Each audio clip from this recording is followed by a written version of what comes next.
మీలో ఇంత ధైర్యం ఉందని నేను అనుకోలేదు మీరా గారు. అయినా మీకు నా వల్లే ధైర్యం వచ్చిందని చెప్పారు. అది నిజమే సార్.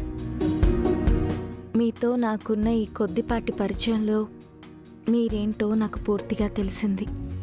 అందుకే మిమ్మల్ని స్ఫూర్తిగా తీసుకున్నాను. మీరే నాకు ఇన్స్పిరేషన్ సార్. అంతలా నేనేం చేశానండి? ఈ అహల్య కోసం మీరు ఎన్నో చేశారు. మీతో ఆ విషయం నేను చెప్పలేను. ఇప్పుడు కూడా మీరే అహల్య అని చెప్పరు కదా? మీరేం చేశారో తర్వాత చెప్తాను సార్. పడుకోండి, నాకు నిద్ర వస్తుంది.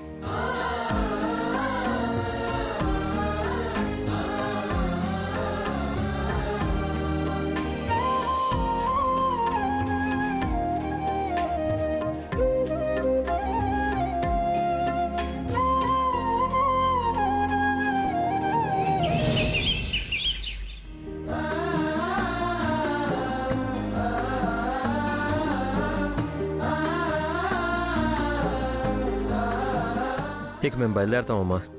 ఏంటో ఇలా వచ్చి అలా వెళ్ళిపోతున్నారు. ఇంకో వారం 10 రోజులు ఇక్కడుంటే బాగుండేది బాబు. ఇంకోసారి ఎప్పుడైనా వస్తామమ్మా.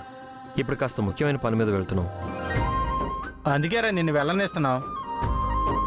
లేదంటే తలుపులకి తాళాలేసి 4 రోజుల పాటు నిన్ను బయటికి వెళ్ళనిచ్చేవాళ్ళమే కాదు. వీలు చూసుకొని తప్పకుండా రండి అన్నయ్య, మర్చిపోవద్దు. అలాగేనమ్మా. మేము ఇక్కడ ఉన్నది ఒక్క రాత్రి అయినా మా సొంత ఇంట్లో ఉన్నట్టే అనిపించింది. అనుకోకుండా కలిసాం. చాలా ఆనందంగా ఉంది. జానకి, వెళ్ళవి తీసుకురామ్మా.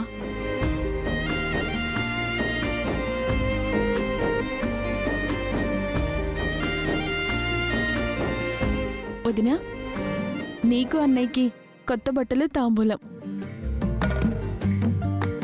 అయ్యో, ఇప్పుడు ఇవన్నీ ఎందుకండి? మీ పెళ్లికి ఎలాగో రాలేకపోయామమ్మా. మొట్టమొదటిసారిగా భార్యాభర్తలుగా మా ఇంటికి వచ్చారు.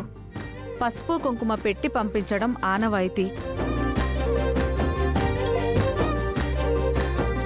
తీసుకోమ్మా.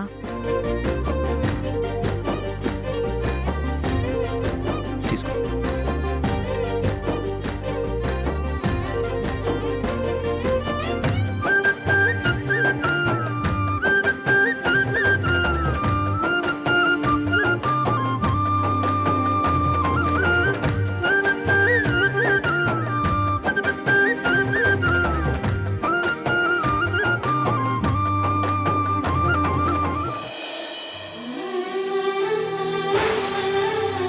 పిల్ల పాపలతో సుఖ సంతోషాలతో ఆయురారోగ్యాలతో నిండు నూరేళ్లు వర్తిల్లండి.